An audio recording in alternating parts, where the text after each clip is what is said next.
ఎవరికి రాని ఆలోచన వచ్చింది. దేశ స్వాతంత్రం వచ్చినాక కూడా రాహుల్ గాంధీ గారు కన్యాకుమారి నుంచి కశ్మీర్ నుంచి 4500 కిలోమీటర్లు నడిచిన తర్వాత ఆయనకు ఒక ఆలోచన వచ్చింది. 90% ఉన్న జనానికి అన్యాయం జరుగుతుంది, 10% లాభపడుతున్నారని చెప్పి ఆయన ఒక ఆలోచన చేశారు. ఆ ఆలోచనను ఎవరు ఇంప్లిమెంట్ చేశారు? ఉలగన రేవంత్ రెడ్డి చేశారు. అదేవిధంగా పొన్నం ప్రభాకర్ చేశారు క్యాబినెట్.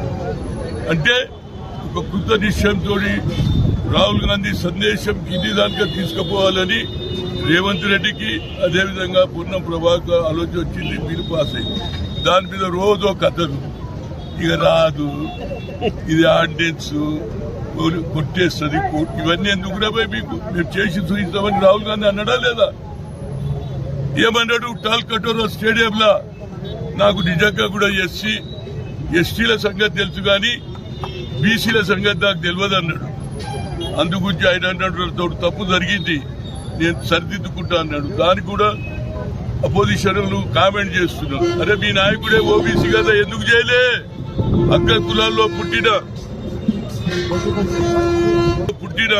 బడుగు బలహీన వర్గాలకు ఆలోచన చేసి ఆ కుటుంబంలోనే ఉంది.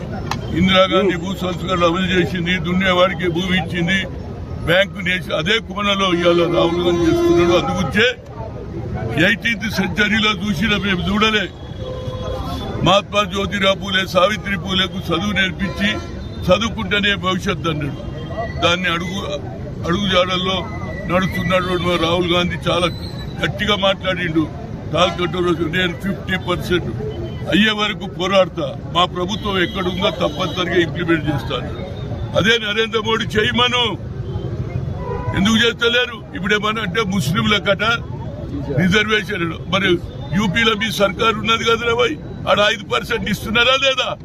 మరి ఇది ఎందుకు? ఇవి కొత్త ఆర్ఎస్ఎస్ వాళ్ళ ఆలోచన ఒకటే, పేదవాడు పైకి రావద్దు, కానీ రాహుల్ గాంధీ పేదవాడిని పైకి తేవాలన్నది. ఇది అన్ని జిల్లాలలో ఇవాళ పాలాభిషేకం.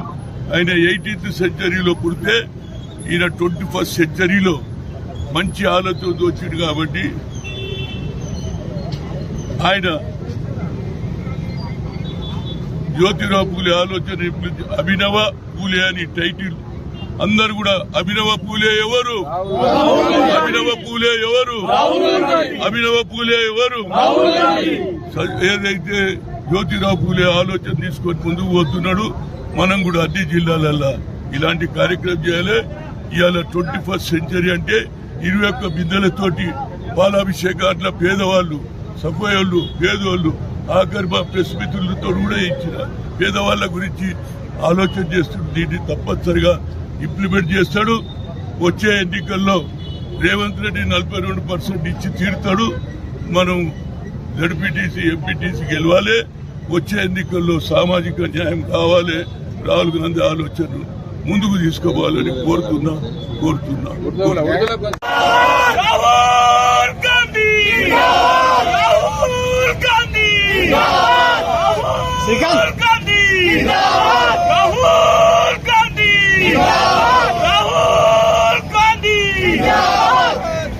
నెత్తి మీద పైన